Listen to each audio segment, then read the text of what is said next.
के 1 बज चुके हैं। आफ्टरनून प्राइम टाइम लेकर हाजिर हैं। आज बात महाराष्ट्र की करेंगे। महाराष्ट्र से लेकर पश्चिम बंगाल तक घुसपैठ के खिलाफ अब बयान सिर्फ बयान नहीं रहे, सीधा बुलडोजर चल रहा है। फर्जी दस्तावेजों के दम पर सालों से जमे अवैध नेटवर्क अब प्रशासन के रडार पर हैं। जहां जहां अवैध कब्जे मिले वहां वहां कार्रवाई हुई। जहां पहचान संदिग्ध मिली, महाराष्ट्र में सुरक्षा एजेंसियां अवैध रूप से रह रहे संदिग्ध लोगों की पहचान करने में जुट गई हैं। जी हां, तो पश्चिमी बंगाल में सीमा से जुड़े इलाकों पर खास नजर रखी जा रही है। सरकारी जमीनों पर बने अवैध ठिकानों को चिन्हित किया जा रहा है। फर्जी आईडी कार्ड, राशन कार्ड और संदिग्ध कागजात की परतें अब धीरे धीरे खुल रही हैं। प्रशासन का दावा है कानून से बड़ा कोई नहीं और संदेश भी साफ जा रहा है, जो अवैध तरीके से रह रहे हैं उनके खिलाफ कार्रवाई तय है। प्रशासन का गुस्सा और कानून का शिकंजा अब इतना कड़ा हो चुका है कि एक एक कर संदिग्धों की कुंडली खंगाली जा रही है। पश्चिम बंगाल के बॉर्डर वाले जिलों से लेकर मुंबई और पुणे की बस्तियों तक रात दिन छापेमारी चल रही है। राशन कार्ड, वोटर आईडी और आधार कार्ड का जो फर्जी खेल और नेक्सस चल रहा था, उसका पूरी तरह से पर्दाफाश हो चुका है। सरकार ने साफ संदेश दिया है कि भारत की संप्रभुता से खिलवाड़ किसी भी कीमत पर बर्दाश्त नहीं होगी। अवैध रूप से रहने वालों को न सिर्फ गिरफ्तार किया जाएगा, बल्कि उन्हें देश से बाहर का रास्ता दिखाने के डिपोर्ट करने की कानूनी प्रक्रिया भी अब तेज कर दी गई है। यह देश की सुरक्षा से जुड़ा वो संवेदनशील मुद्दा है जिस पर अब तक कोई तुष्टीकरण नहीं चलेगा, कोई ढिलाई नहीं बरती जाएगी। घुसपैठियों के साम्राज्य को नेस्तनाबूद करने के लिए सुरक्षा एजेंसियां और स्थानीय प्रशासन एक साथ मैदान में उतर चुके हैं। सबसे पहले आपको यह समझाते हैं कि अब शुरुआत कैसे हुई है। यह सिर्फ शुरुआत नहीं है, अब देश भर में अवैध घुसपैठियों और कब्जों के खिलाफ इस तरह का अभियान चलेगा, खूब चलेगा। क्या फर्जी पहचान के सहारे बने नेटवर्क अब पूरी तरह से ध्वस्त होंगे? इससे पहले कि कार्यक्रम के हम अगले हिस्से में पहुंचे, नीतीश राणे साहब क्या कह रहे हैं, महाराष्ट्र बीजेपी के नेता हैं, आइए उनको सुनाते हैं। अगर गवर्नमेंट के लैंड के ऊपर आपका इलीगल घर बनाओगे, इलीगल मस्जिद बनाओगे, तो उसको उखाड़ के फेंकेंगे। वो गवर्नमेंट की जमीन है, तुम्हारे पाकिस्तान में बैठे हुए अब्बा का नहीं है, तो तुमको फिर वहाँ ही जाना पड़ेगा। वो हम साफ ही करेंगे। हम लोगों ने चुनाव में ही बता दिया था कि हमको यहाँ पे कोई भी बांग्लादेशी और रोहिंग्या की गंदगी नहीं चाहिए, तो हम अपने दिया हुआ शब्द पूरा कर रहे हैं। तो सिर्फ बांद्रा के ही नहीं है और बहुत कुछ साफ सफाई करना है। तो बांद्रा के सीख के बहुत सभी बांग्लादेशी और रोहिंग्या ने अपने बैग पैक करके इधर से निकल जाना चाहिए। रुके क्यों है यहाँ? आपने नीतीश राणे को सुना, वो कह रहे हैं भाई यहां क्यों रुके हुए हैं, सरकारी जमीनों पर मस्जिदें बनाओगे, उन पर कब्जा करोगे तो कार्रवाई तो होगी। जरा 2 तस्वीरें आपको दर्शकों में दिखाता हूं अपनी स्क्रीन पर, यहां पीछे बड़ी स्क्रीन पर देखिए। ये देखिए बुलडोजर की कार्रवाई हो रही है, अवैध ठिकाने गिराए जा रहे हैं पश्चिम बंगाल में, और हूबहू एक्शन महाराष्ट्र में भी दिखाई दे रहा है। बांद्रा में जमकर बुलडोजर गलजा, क्योंकि वहां पर सरकारी जमीनों पर कब्जे थे, नालियों को कवर करके वहां घर बनाए गए थे, जबरन वहां पर झुग्गियां बसाई गई थी सरकारी जमीन पर। तो घुसपैठियों पर एक्शन हो रहा है, बुलडोजर की कार्रवाई हो रही है। पश्चिम बंगाल, महाराष्ट्र, यानी पश्चिम बंगाल से लेकर महाराष्ट्र तक अब घुसपैठियों पर प्रहार हो रहा है, घुसपैठियों पर एक्शन हो रहा है। ये तस्वीरें बता रही हैं कि सालों से तुष्टीकरण की राजनीति की पावरोटी खाने वाले लोग, अब उनका मुंह जलने जा रहा है गरम चाय से, क्योंकि आपने बहुत तुष्टीकरण की पावरोटी बांटी और खिलाई भी। अब वो तुष्टीकरण देश में नहीं चलने वाला है, क्योंकि सरकार और प्रशासन अलर्ट मोड पर है। चलिए ग्राफिक्स पर आते हैं दर्शकों, अब आपको समझाते हैं कि महाराष्ट्र में क्या हो रहा है, महाराष्ट्र में क्या चल रहा है। नीतीश राणे के इन बयान का मतलब क्या है? घुसपैठियों ने जाली भारतीय दस्तावेज बनवाए। महाराष्ट्र में फर्जी दस्तावेजों का जो सिंडिकेट है, जाली दस्तावेजों के बल पर सरकारी सुविधाओं का फायदा वो सालों से उठा रहे थे। जी हां, बांद्रा और कई अवैध बस्तियों पर कार्रवाई हुई है, जिसमें बांद्रा, कुर्ला, इसके अलावा भांडुप और नाला सोपाड़ा जैसे जगहों पर अवैध तरीके से बहुत सारे घुसपैठिए रह रहे थे। घुसपैठियों के ठिकानों को मलबे में तब्दील किया महाराष्ट्र सरकार ने, वैसे ही जैसे कि पश्चिम बंगाल में एक्शन हो रहा है। पुलिस ने कई संदिग्धों को हिरासत में लिया है जो सिंडिकेट चला रहे थे, नकली दस्तावेज बनाते थे, नकली आधार, नकली ड्राइविंग लाइसेंस और नकली आईडी कार्ड। जी हां, अब देखिए सीमा सुरक्षा कैसे पश्चिम बंगाल में हो रही है। 27 किलोमीटर की जमीन बीएसएफ को, बॉर्डर सिक्योरिटी फोर्स को फेंसिंग के लिए दी गई है। ये वही इलाका है जहां से बांग्लादेश से घुसपैठिए भारत में दाखिल होकर लोकल लोगों के हक का खा रहे थे, उनकी जमीनें, उनका कारोबार, उनकी नौकरी। और ये सब कब हो रहा था? ममता बनर्जी के राज में उनकी नाक के नीचे। फर्जी दस्तावेजों, आधार, पैन कार्ड की जांच अब चल रही है पश्चिम बंगाल में। पकड़ो और वापस भेजो यानी डिटेन एंड डिपोर्ट की प्रक्रिया चल रही है।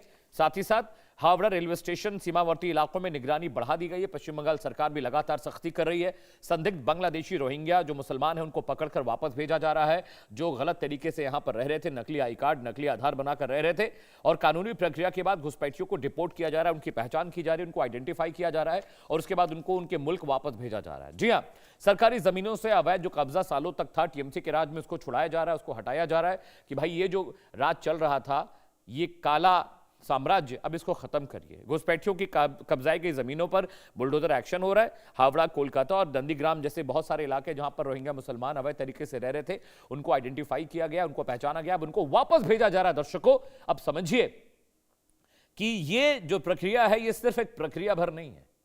घुसपैठिए कितने हैं देश में, अब आपको जब ये डेटा मैं बताऊंगा तो आप दांतों तले उंगलियां दबा लेंगे और आपको लगेगा कि यह कार्रवाई बहुत जरूरी थी। ये देखिए, साल 2021 में महाराष्ट्र में 200, बंगाल में 1200 घुसपैठिए। 22 में यह आंकड़ा 368 का हो गया, 2076 का पश्चिम बंगाल में, 2023 में 420। जी हां, स्क्रीन पर देखते रहिएगा दर्शकों। 2024 में 716, ये 2500 की तादाद बंगाल में थी। 2025 में 440 घुसपैठिए महाराष्ट्र में थे और ये अब देखिए बंगाल में डाका 2500 के आसपास है। यानी देश में जो घुसपैठिए थे वो महाराष्ट्र में ज्यादा तेजी से बढ़ रहे थे, क्योंकि पश्चिम बंगाल के बॉर्डर पर दर्शकों फेंसिंग नहीं थी। और जब फेंसिंग नहीं होगी तो खुलेआम आइए जाइए, आपके खाला का घर है, कोई रोकने वाला आपको नहीं है। लेकिन अब सरकार सख्त हुई है, अब सरकार ने आइडेंटिफाई करना लोगों को शुरू कर दिया है। अब उनको वापस उनके वतन भेजा जा रहा है जहां से वो ताल्लुक रखते हैं। आगे बढ़ते हैं। देश में घुसपैठियों का जो जाल है दर्शकों, वो बहुत दिनों से चल रहा है, खासकर बांग्लादेश और पश्चिम बंगाल बॉर्डर पर। डेटा बताता है महाराष्ट्र में 2 लाख से ज्यादा जो घुसपैठिए हैं। ये महाराज राज्यसभा में गृह मंत्रालय का जो जवाब था 2006 में, जो डेटा 16 में जो डेटा सबमिट हुआ है। पश्चिम बंगाल में ये तादाद 57 लाख है। यानी पश्चिम बंगाल में बीते 15 सालों से टीएमसी के राज में जमकर घुसपैठिए आए हैं और वो वहां पर उनकी ऐशगाह बनी हुई थी। सरकारी जो योजनाएं हैं उनका फायदा ले रहे थे, वोट कर रहे थे, सरकारी जमीनों पर काबिज थे और कोई बोलने वाला नहीं था, क्योंकि ममता बनर्जी का राज वहां चल रहा था। जी हां, आगे बढ़ते हैं दर्शकों। आपको मैंने ये बता दिया कि घुसपैठ की प्रक्रिया क्या है, कितने हैं। नीतीश राणे साहब का बयान अभी आपने सुना, जरा पढ़ के बताता हूं नीतीश राणे ने क्या कहा। अगर पीछे वो ग्राफिक्स आ गए, अगर आप दे पाए। चलिए ठीक है, अब पैनल पे चलते हैं। खास पैनल मेरे साथ जुड़ रहा है और उनके जरिए अगले आधे घंटे लगातार इस विषय पर हम चर्चा करना चाहेंगे और यह भी समझना होगा कि आखिर वो क्या सोचते हैं। ये 2 तस्वीरें आपकी टीवी स्क्रीन पर हम दिखा रहे हैं। ये तस्वीरें देखिए किस तरह से वहां पर रोहिंग्या मुसलमान जो बांग्लादेश में बसे हुए थे, वो धीरे धीरे खुद को डिपोर्ट कर रहे हैं। वो खुद ब खुद इलाका छोड़ के जा रहे हैं, क्योंकि जब एजेंसीज ने उनको जब चेक करना शुरू किया तो वहां पर दिखाई देने लगा कि भाई आधार कार्ड, आईडी कार्ड, उनमें कुछ त्रुटियां हैं, कुछ गलतियां हैं, बहुत सारे फेक आईडी कार्ड्स मिले। इसकी वजह से वो खुद ब खुद डिपोर्ट हो रहे हैं, अपने आप को खुद डिपोर्ट कर रहे हैं। जी हाँ, स्वागत कीजिए आचार्य विक्रमादित्य साहब का, हमारे साथ जुड़ गए हैं लाइव। बहुत बहुत शुक्रिया आचार्य आने के लिए। साथ ही साथ मौलाना साजिद रशीदी मेरे साथ है, प्रेसिडेंट हैं ऑल इंडिया इमाम एसोसिएशन के। आप दोनों का बहुत बहुत स्वागत है। सबसे पहले आचार्य विक्रमादित्य, मैं आपका रुख करूंगा। पश्चिम बंगाल में 57 लाख घुसपैठिए थे, साल दर साल का डेटा हमने दिखाया है। महाराष्ट्र में भी ऐसे बहुत सारे लोग मिले, रोहिंग्या मुसलमान बहुत सारे, जो फर्जी आई कार्ड या फर्जी पहचान पत्र बनाकर रह रहे थे। अब वहां पर सैनिटाइजेशन शुरू हुआ है, तो कुछ लोगों को इससे तकलीफ हो रही है। आचार्य विक्रमादित्य, देखिए, इस बात को मैं समझना चाहिए, देश किसका है, देश में बाहर के दुश्मन कौन है, देश बाहर से कौन लोग आए हैं, किस प्रकार से आए हैं, उनका एक स्कैनिंग होनी चाहिए और स्कैनिंग होने के बाद उनको देश से बाहर निकालना सबसे पहली आवश्यकता है। देश जो जिस जन्म है, चाहे हिंदू है, चाहे मुसलमान है, चाहे सिख है, चाहे ईसाई है, चाहे कोई वनवासी है, किसी भी पंथ का है, इस देश में जो जन्म दिया है वो देश की निधि को उपयोग कर सकता है।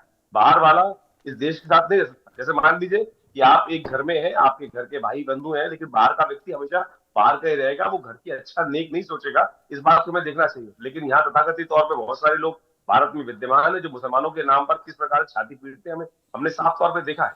और उस बात को हमें सही से समझ लेना चाहिए कि इस बात पे अनुरोध में प्रलाप नहीं करना चाहिए।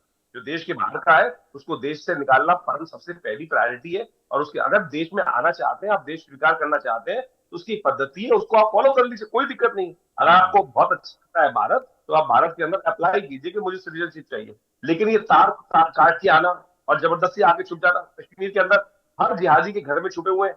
जिस बाहर के पाकिस्तान के आए हुए आतंकवादी जिहादी लोगों के द्वारा घरों में छुपाए जाते हैं, और घर में छुपाने के बाद फिर वो कैसे बम फोड़ते हैं, कैसे लोगों को मारते हैं। पुलवामा आपके सामने इतना बड़ा एग्जाम्पल है, जिसके अंदर कैसे कैसे, और अब जो घटना सामने आई है, जिस प्रकार से उन लोगों को, वहां रहने वाले बाशिंदों को पता था कि इस देश के उनको मारना है, अगर वो सही समय बता देते तो अभी सच सांठगांठ है।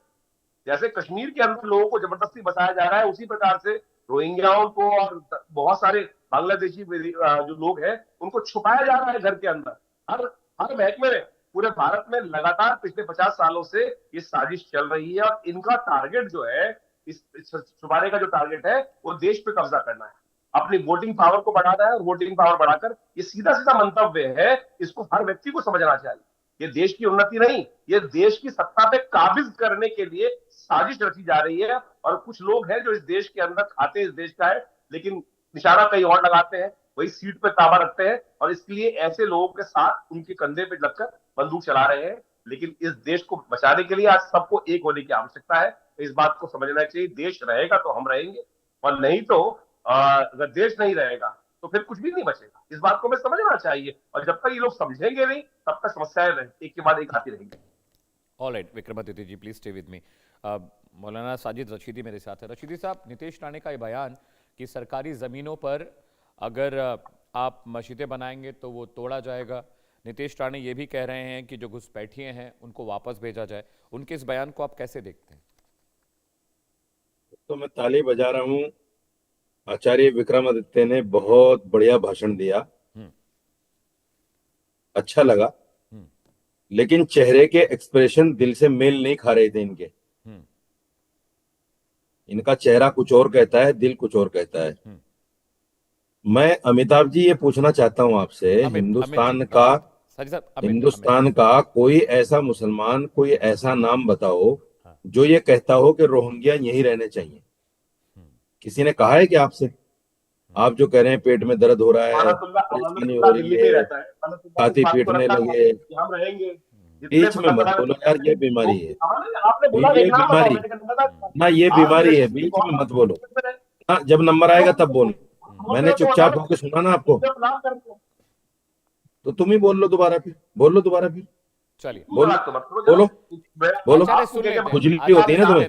सुन लेते हैं उनकी बात, खुजली होती है भाई, उनकी बात तुम्हें खुजली है, ये बीमारी है तुम्हें, इससे आप रुक ही नहीं सकते। साजिद साहब बोलिए, अपनी बात रखिए। मैंने कितना धैर्य से आपको सुना है, शांति के साथ सुना है, लेकिन आपको नहीं सुनना और ना सुन सकते आप। दूसरी बात, मैं ये कह रहा हूं, देश का कोई भी मुसलमान, कोई मुस्लिम ऑर्गेनाइजेशन, कोई मौलाना, एक नाम आप ऐसा बताओ जो ये कहते हो कि नहीं रोहिंग्या के हम हकदार हैं, हाँ उनको रहने दीजिए, कोई बात नहीं, सब कुछ ठीक है।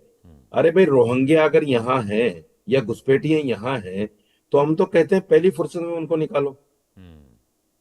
क्यों क्यों रहेगा कोई भी विदेशी आदमी, चाहे वो मुसलमान है, हिंदू है, कोई भी है। मैं इस बात को नहीं कहता मुसलमान ही निकालो, मैं तो ये कहता हूँ चलो मुसलमान मुसलमान को निकाल दो, आप हिंदुओं को रख लो, मुसलमान मुसलमान को निकाल दो, लेकिन निकालो तो सही। इसके नाम पर जो राजनीति हो रही है देश में पिछले कई सालों से, ये बड़ा दुखदायी है। यानी मुसलमान को कहीं ना कहीं, भाई एक घुसपैठिया बांग्लादेश से आया है, उसका यहाँ के मुसलमान से क्या लेना देना?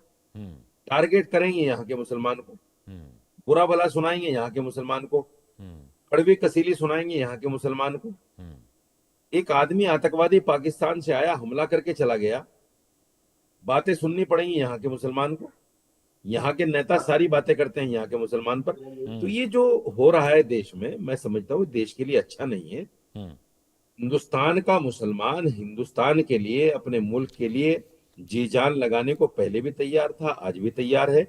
हमने पुलवामा के बाद में, पहलगाम के बाद में ये कहा कि भाई पाकिस्तान को नक्शे से मिटा दो, हम पाकिस्तान को दुनिया में देखना नहीं चाहते। हमें पता है कि पाकिस्तान हमारे साथ क्या कर रहा है, उसकी हरकतों से हम कितना परेशान हैं, यहाँ के मुसलमान को कड़वी कसीली सुननी पड़ती है। तो हम तो ये कहते हैं कि जितने भी घुसपैठिए हैं, सरकार सबसे पहले तो एक आंकड़ा पेश करे कि भाई इतने घुसपैठिए हमारे देश में हैं, फला फला स्टेट में इतने इतने हैं, और फिर उनका एक रोड मैप तैयार करे कि भाई इतने फला तारीख को जाएंगे, इतने फला तारीख को जाएंगे।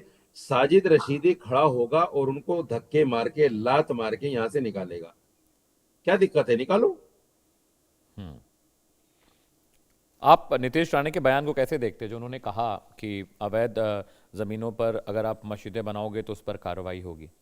ये भड़काऊ बयान नहीं है? इससे क्या तनाव नहीं होगा इस तरह की बातें कहने से समाज में क्या वैमनस्य पैदा नहीं होगा मौलाना साजिद? देखिए, मुसलमान अब इन नफरती चिंटुओं को समझ गया है कि ये भड़काऊ भाईजान है, ये बिला वजह के बयान देते हैं, नफरती बयान देते हैं, इनकी राजनीति चलती है। अब मुसलमान इनके बयानों से भड़कता नहीं है। मुसलमान कहता है दफा करो। ऐसे बहुत सारे लोग हैं, बोलते हैं, बोलने दो, क्या फर्क पड़ता है भाई? जो आदमी कह रहा है कि अवैध मस्जिदें बन रही हैं, हम भी कहते हैं अगर अवैध मस्जिदें तोड़ दो। हम तो कह रहे हैं तोड़ दो, ठीक है। अवैध मस्जिद जहां भी आपको मिले, जहां आपको उसके कागजात ना मिले, तोड़ दो उसको। हम ये भी नहीं कहते रहे मंदिरों को रहने दो। आचार्य विक्रमादित्य, मौलाना साजिद रशीदी इतनी साफगोई से, इतनी शांति से ये बातें कह रहे हैं, अगर देश का हर मुसलमान इनकी तरह समझदार हो जाए तो फिर बवाल ही खत्म हो जाए। लेकिन देखिए, महाराष्ट्र में बांद्रा में अवैध मस्जिदें गिराई गई तो वहां पर बवाल कट गया, पत्थरबाजी पुलिस वालों पर हो गई। ये कह रहे हैं कि मुसलमान इस बात को समझता है। आसनसोल में सड़क पर नमाज पढ़ने से रोका गया पश्चिम बंगाल में, तो मुस्लिम भाइयों ने पुलिस को घेर कर मारा, पैरा एसएफ के कमांडोज को घेर कर मारा, थाना फूंकने के लिए पहुंच गए। अब भोजशाला में अनाउंस कर दिया गया कि भोजशाला भाई कभी मस्जिद नहीं थी, वो मंदिर था। इसे लेकर बवाल कटा हुआ है। मुस्लिम भाई कह रहे हैं हम सुप्रीम कोर्ट जाएंगे और हम इस पर बहुत नागवार हमें गुजरा है हाई कोर्ट का ये फैसला। अगर इतनी समझदारी है तो फिर बाबा विश्वेश्वरनाथ लॉर्ड विश्वेश्वरनाथ वर्सेस जो ज्ञानवापी का मामला चल रहा है, सौंप दीजिए मस्जिद। इतनी अगर शांति और इतनी अमन चाहता है अगर मुसलमान भाई हमारे, तो इसको ठीक कर दे, खत्म करे लड़ाई झगड़ा। फिर तो अमित जी, हमारे कहावत है, मुंह में राम बगल में छुरी। मुंह में कुछ और है, दिल में कुछ और है। और ये इसका साफ साफ यहाँ संदेश दे रहे हैं। कितनी जो सियानी बिल्ली खंबा नोचती है ना, जब वो स्थिति हुई हुई यहाँ पर, चल कुछ रही नहीं और मन में कुछ और है, करना कुछ और चाह रहे हैं और अल्पतकिया करते हैं। अल्पतकिया यानी होता है कि जिस प्रकार से ये जब तक किसी और का राज है तब तक किसी भी प्रकार से झूठ फरेब कुछ भी करे जाओ करे। सत्य हर एक को पता है। इस देश में कौन सी मस्जिद है जिसके पास कागज है? एक भी मस्जिद मुझे तो लगती नहीं जिसके पास कागज है। हर मस्जिद को उत्तर भारत के अंदर तो कम से कम जितने भी बड़े बड़े स्ट्रक्चर है वो कहीं ना कहीं हिंदू मंदिरों को तोड़ के बनाए गए। हिस्टोरिकल फैक्ट है, लेकिन मानने को तैयार। यहाँ तो ये तो बैठे तो भाई साहब, अभी मैं बोल दूं कि अब कुरान को मानते होंगे पूरी तरह से। कुरान के अंदर गोकशी अलाउड कर रखी है। और आज अगर इनसे पूछो, कल एक चैनल पर मेरे साथ बोल रहे थे हम गोकशी नहीं करें। कुरान में लिखी बात नहीं करोगे। कल बोला ना हुमायूं कबीर ने, खुल के बोला कि हम गाय काटेंगे। ये भी मेरे साथ चैनल पे थे और उस चैनल पर भी एक एआईएम का प्रवक्ता था, उसने साफ साफ बोला कि भाई हमें गो खाने में, गाय खाने में कौन मना कर सकता है? हमें खाने का हक है। बड़े बदतमीजी वाला हिसाब किताब हो रहा है। कौन सुधरने वाला है? अंदर से जले बैठे हैं इस वक्त मैं साफ साफ कह रहा हूँ, मुसलमान को इस वक्त, इस्लाम वाले मानने वालों को इस वक्त किसी तरह से रास्ता नहीं मिल रहा है। और जिस दिन रास्ता मिलेगा उस दिन ये अपनी वास्तविकता दिखा देंगे। ये सत्य है। और ये आज नहीं, ये अम्बेडकर साहब ने भी बोला था, ये सरदार पटेल ने भी बोला था, और इस देश का हर हिंदू जानता है ये बात, मुसलमान भी जानता है। लेकिन इस वक्त किस प्रकार से एक सफेद चद्दर ओढ़कर, सफेद वस्त्र पहनकर, किस प्रकार से अंदर बैठे हुए गुबार को छुपाकर जो स्थिति कर रही है। क्या बोला गलत राणे ने? अरे भैया, नाजायज जगह पे कैसे अलाउ करते हैं? आपको मस्जिद खरीदनी है, मुझे बताओ कि अभी कश्मीर में अगर आप एक डाटा था, ये कहते हैं पैसे कहां से आएंगे?